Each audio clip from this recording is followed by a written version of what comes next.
नाही आणि जी व्यक्ती कधी कोणाचं वाईट विचार करत नाही असे सन्माननीय दीपकजी केसकर साहेब यांच्याच ते आज सन्मान मिळतोय। हा सन्मान तुम्हाला निश्चितपणे एका उंचीवर घेऊन जाईल हे मी एक ठामपणे सांगू शकतो। आपण सन्मान स्वीकारत असतो कुठच्या क्षेत्रात आपली मुलं आपण स्वतः एक चांगलं काम करत असतो त्याच्यामुळे सत्कार होत असतात, पण हा सत्कार विशेष आहे।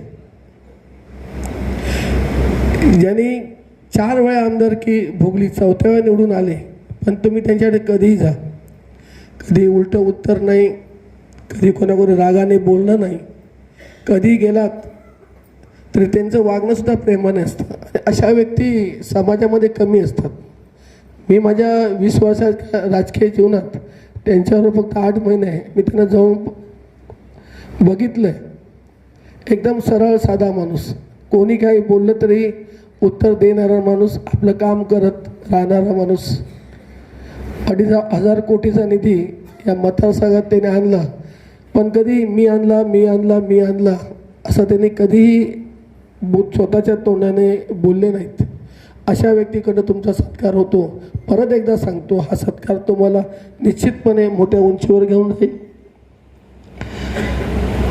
मी मगाशी बघितलं की इन्सुलीची मुलगी 99 पॉईंट काहीतरी असे मार्क मिळाले।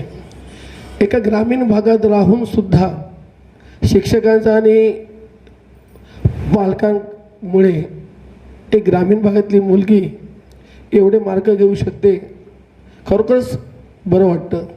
नाहीतर काही जण असतात प्रत्येक विषयाच्या क्लासला जातात, सकाळी 7 वाजल्यापासून रात्री 10 वाजेपर्यंत मुलांकडनं अभ्यास करून घेतात। असा अभ्यास करून घेतल्याने मला वाटत नाही की 100पैकी 100 गुण मिळतात। त्यासाठी मुलंसुद्धा तेवढीच हुशार असावी लागतात।